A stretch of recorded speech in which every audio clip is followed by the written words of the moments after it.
संपूर्ण महाराष्ट्राचे दैवत खंडोबा पाली हे ठिकाण महाराष्ट्रातील सातारा या जिल्ह्यात आहे. शंकराचे अवतार असणारा पाली खंडोबा हे प्रसिद्ध तीर्थक्षेत्र आहे. पुणे कराड मार्गावर उंब्रजवरून काशीळकडे साधारणपणे 5 किमी अंतरावर पाली हे गाव आहे.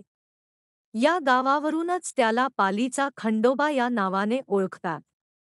हजारो लोक या ठिकाणी दर्शनासाठी येतात.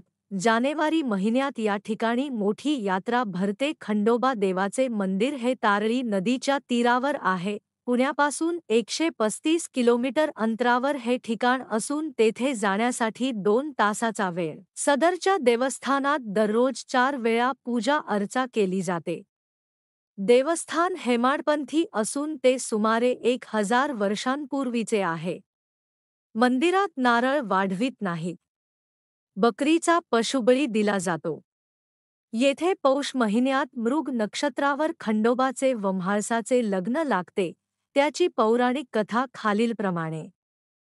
ज्यावेळी समुद्र मंथन झाले त्यावेळी श्री भगवान विष्णूंनी मोहिनीचे रूप धारण करून देवांना व दैत्यांना अमृत व सुरापान यांचे वाटप केले. त्यावेळेस मोहिनीचे रूपावर शंकर भाळले. त्यावेळी श्री विष्णूने शंकरास सांगितले की तू ज्यावेळी मार्तंड भैरवाचा अवतार धारण करशील त्यावेळी मी तुझी इच्छा पूर्ण करीन.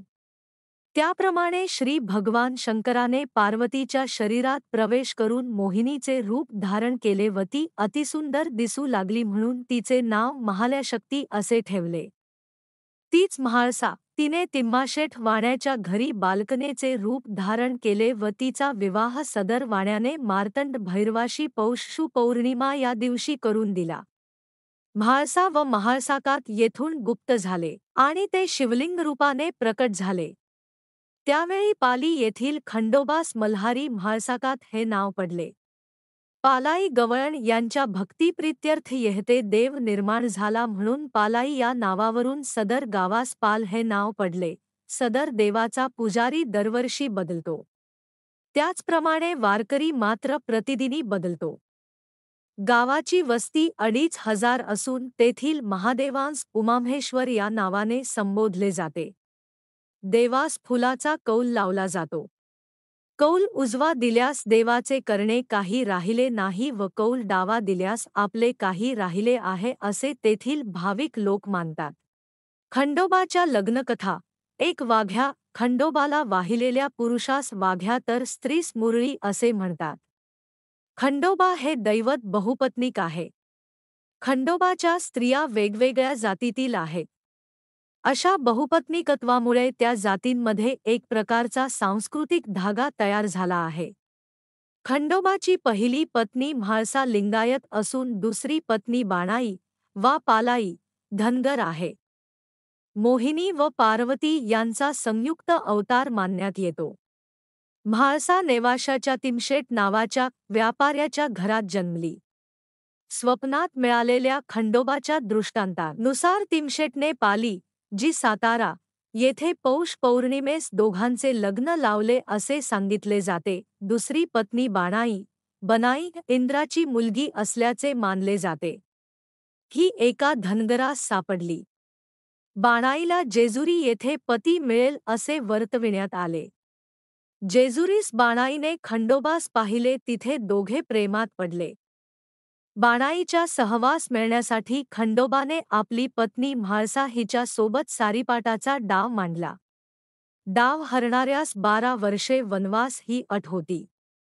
खंडोबा हा डाव हरला व धनगराचे रूप घेऊन बाणाईच्या पित्याकडे नोकर म्हणून राहू लागला. एक दिवस खंडोबाने सारी मेंढरे मारली व बाणाईच्या पित्यास बाणाईशी लग्न लावल्यास सारी मेंढरे जिवंत करतो असे सांगितले आणि बाणाईचे लग्न या धनगराशी झाले.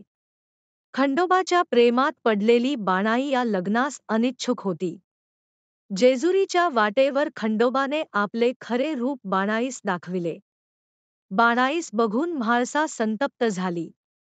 तेव्हा बायकांचे भांडण थांबविण्यासाठी जेजुरी डोंगराचा वरचा भाग म्हाळसेस तर खालचा भाग बाणाईस दिला. म्हणून जेजुरी गडावर म्हाळसेचे मंदिर वर तर बाणाईचे पायथ्यास आहे असे सांगतात. पालीचा खंडोबा यात्रा. पाली खंडोबा यात्रा श्री खंडोबा व म्हाळसा यांची विवाह यात्रा प्रसिद्ध असून यात्रेसाठी महाराष्ट्रासह इतर राज्यातील लाखो भाविक पाल येथील मंदिरात हजेरी लावतात.